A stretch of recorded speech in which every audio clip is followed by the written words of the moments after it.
कि ईवीएम जब तक है तब तक आरएसएस और बीजेपी को कोई भी व्यक्ति चुनाव नहीं हरा सकता।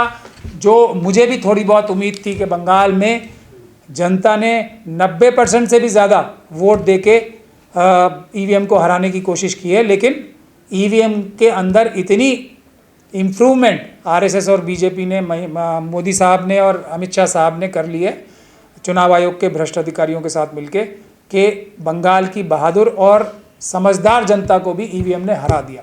वरना आरएसएस और बीजेपी की बंगाल में 25 सीटों से ज़्यादा आ ही नहीं सकती थी। ये ग्राउंड रियलिटी है। ना ममता बनर्जी साहिबा यह बोल सकती हैं, ना अभिषेक बनर्जी, ना अखिलेश यादव साहब, क्योंकि किसी के अंदर ना तो उतनी पूरी समझ है इस टॉपिक की। हार के हर बार आके ईवीएम का जिक्र एक हफ्ते तक करके उसके बाद सो जाना, ये सबसे बड़ा सबूत है कि विपक्ष की पार्टियों के अंदर अब वो मादा रह ही नहीं गया है। और इसीलिए देश की जनता का विश्वास विपक्ष की पार्टीज़ के ऊपर से उठता जा रहा है। लोग नाराज़ हो रहे हैं। जैसे मोदी जी, अमित शाह, बीजेपी, आरएसएस से तो देश की जनता नफरत करती है, लेकिन विपक्ष की पार्टियों से अब नाराज़ होना बहुत मजबूती से देश की जनता ने शुरू कर दिया है।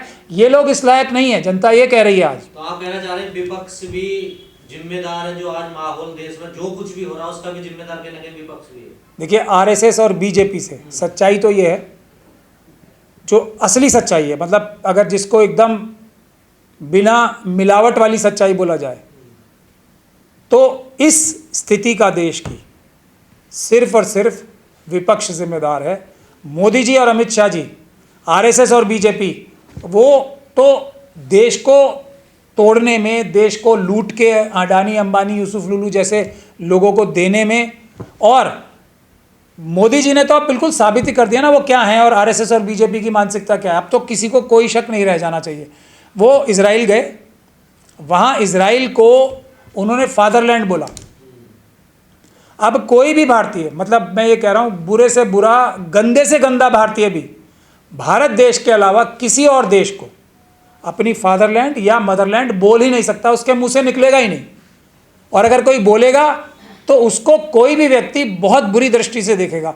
तो आपको क्या लगता है हमारे देश के लोग इतने ज़्यादा मतलब इज्जत विहीन हो गए हैं कि मोदी जी को इज्जत की नज़र से देखेंगे, मोदी जी से नफरत नहीं करेंगे, जबकि वो इजराइल को अपना फादरलैंड बोल रहे हैं और भारत को मदरलैंड बोल रहे हैं।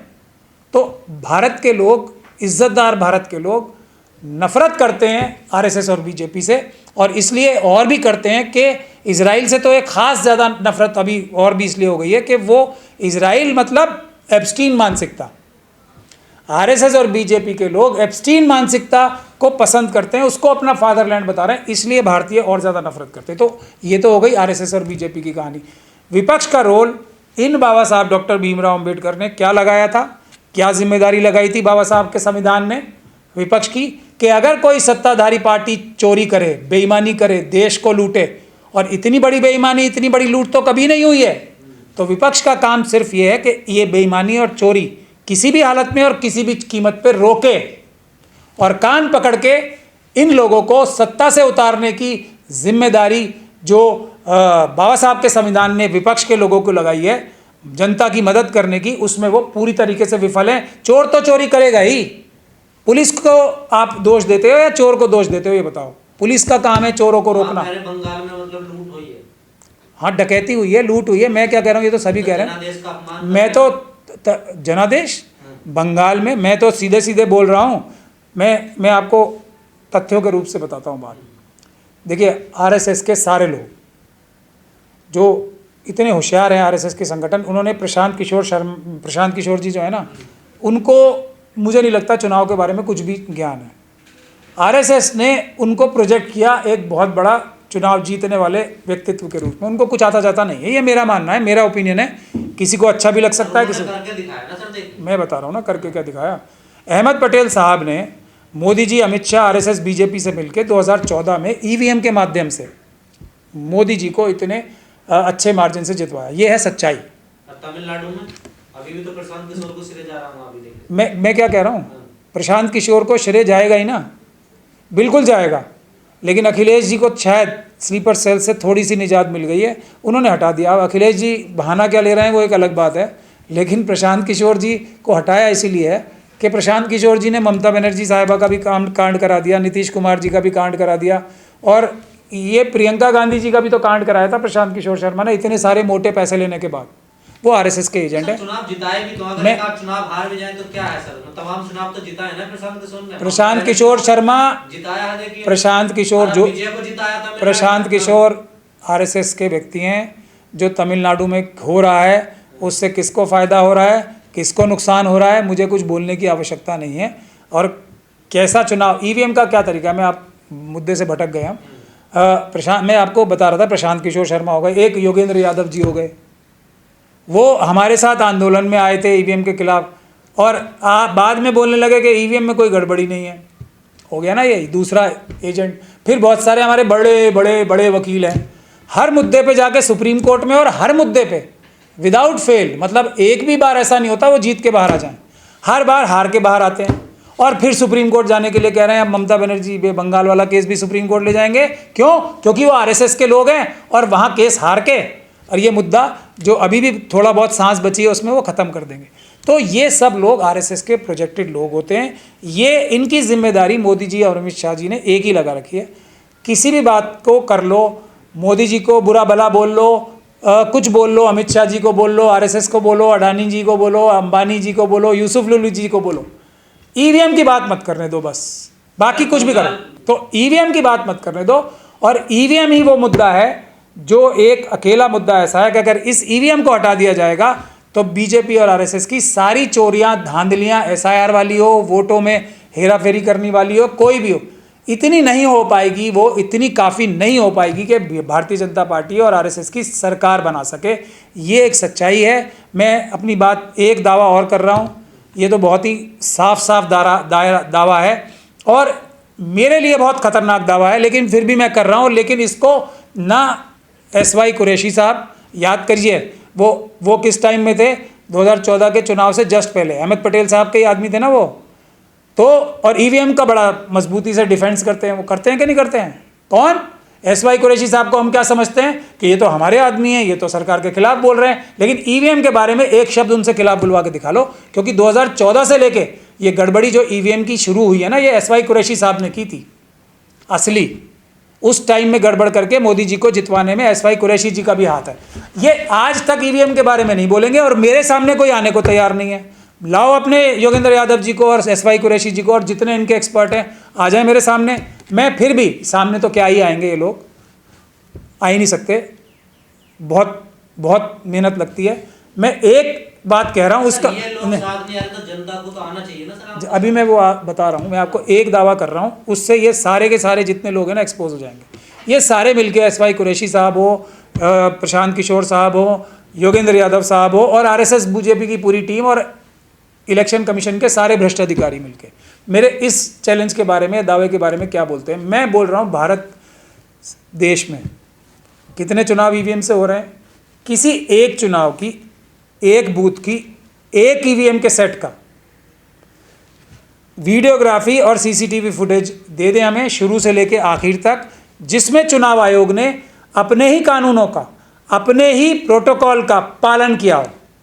एक, सिर्फ एक, लाखों यूज़ होती हैं, सिर्फ एक का दे दें, मैं अपने आप को गलत मान लूँगा और चुनाव आयोग को और इन सारे लोगों को सही मान लूँगा कि ईवीएम सबसे बड़ा मुद्दा नहीं है। ये बात मैं कई महीने से नहीं, 1 साल से कर रहा हूँ। आज तक चुनाव आयोग, योगेंद्र यादव साहब, एसवाई कुरैशी साहब, कोई साहब और कोई साहिबा, मोदी जी, अमित शाह जी, एक ईवीएम की एक एंड टू एंड वीडियोग्राफी देने को तैयार नहीं है। कानून बदलने को तैयार है, तो अब भी मेरी बात पे भरोसा नहीं करेंगे। चुनाव नहीं लड़ पड़ा सही से, विपक्ष चुनाव नहीं लड़ पा रहा सही से, इसमें कौन सी आपने बहुत बड़ी बात कह दी। बिल्कुल सही बोल रहे हो, तो सबको पता, जग जाहिर है। चुनाव लड़ ही कहाँ रहा है? ममता बनर्जी साहिबा के पास तो कुछ थोड़े वर्कर थे मजबूत, उन्होंने लड़ ली, लेकिन लड़के भी क्या हुआ? बाकी कहीं तो है नहीं। डीएमके के पास थे मजबूत वर्कर, क्या फिर भी क्या कर लिया? मुद्दा नहीं समझ रहे आप, लड़ने की जरूरत ही नहीं है ना। राहुल गांधी जी के पास, मैं बता रहा हूं आपको, अगर हमारी बात सुन लेते, मैं अरविंद केजरीवाल जी का भी एग्जाम्पल दूंगा, 200 से ज़्यादा सीटें आती हैं कांग्रेस पार्टी की। इसका मतलब ये नहीं कि बहुत ज़्यादा मेहनत कर ली कांग्रेस पार्टी ने, चमत्कार कर दिया कोई।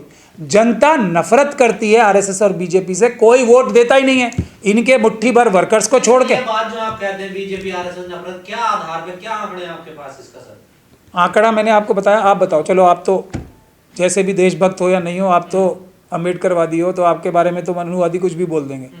आप अच्छे हो या बुरे हो, मेरी नज़र में सबसे अच्छे आप ही हो, औरों की नज़र में सबसे बुरे आप हो। आप बता दो मुझे, कोई भारतीय अगर भारत को छोड़ के किसी भी और देश को अपना फादरलैंड बोलेगा और भारत को साथ के साथ मदरलैंड भी बोलेगा, यानी कि वो पिताजी और हम माताजी, तो आप उससे नफरत करोगे नहीं करोगे? राजनीति ना ना ना ना, तमाम तरह के होते हैं। अगर आप मुझे, मैं तो आपसे सवाल कर रहा हूँ, किसी से पूछ लो ये जाके सवाल, उसको आप पसंद करोगे या उससे नफरत करोगे?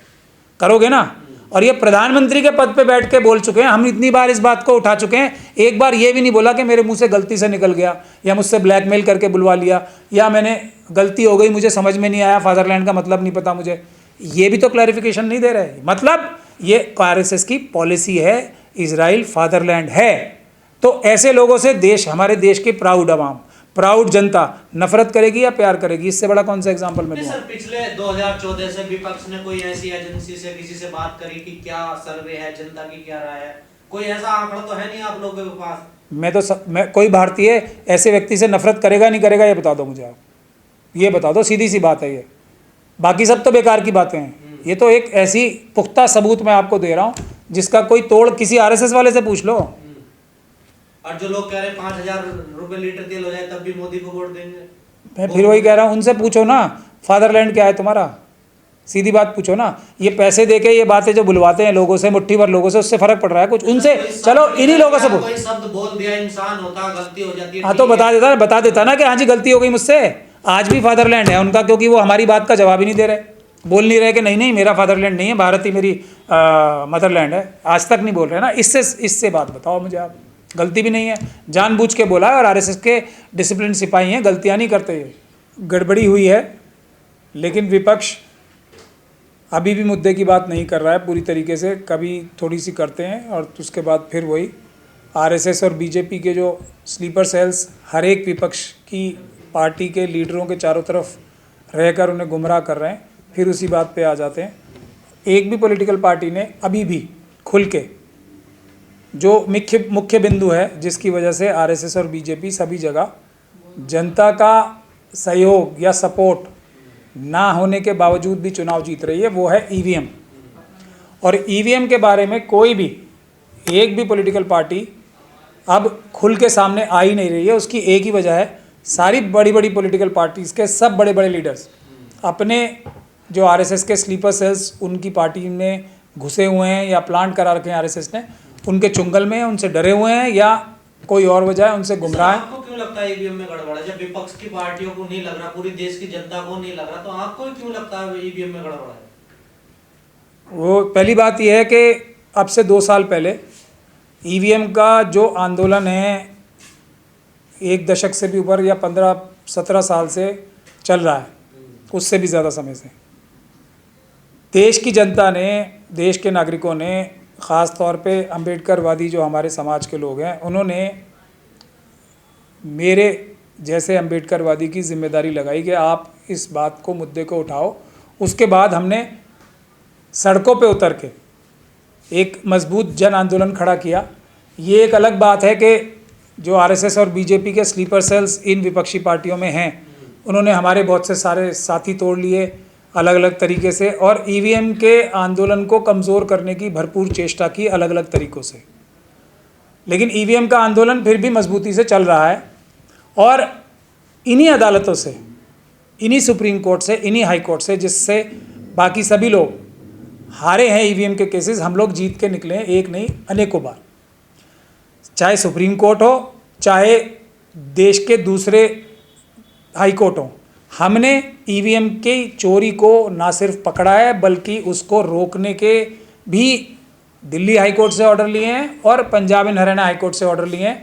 पूरे देश में अगर किसी व्यक्ति के पास, पूरे देश में अगर किसी व्यक्ति के पास चुनाव आयोग द्वारा दी हुई वीडियोग्राफी है तो वो 2 चुनाव की है, और वो आपके सामने जो व्यक्ति बैठा है, मैं, उसके पास है रामपुर की और फतेहपुर सीकरी की। पूरे देश में सारी विपक्ष की सब पार्टियां मिलके भी ईवीएम की वीडियोग्राफी नहीं ले पाई हैं। तो इसलिए मेरा थोड़ा अम्बेडकरवादी होने की वजह से, जनता का एक सेवक होने की वजह से, जिस जनता ने मेरी ड्यूटी लगाई है ईवीएम की इस बेईमानी को एक्सपोज करने की, और उसके अलावा ऐसा एक व्यक्ति होने की बुनियाद पे जिसने Punjab and Haryana high court से हरियाणा के चुनाव के बाद 90 की 90 वीडियोग्राफी, जो आज अभिषेक बनर्जी साहब मांग रहे हैं ना, हमें सीसीटीवी फुटेज दे दो, अखिलेश जी कह रहे हैं सीसीटीवी फुटेज दे दो, मैंने Punjab and Haryana high court से 90 की 90 सीटें जो कि हरियाणा की असेंबली की हैं उसके ऑर्डर्स कराए थे,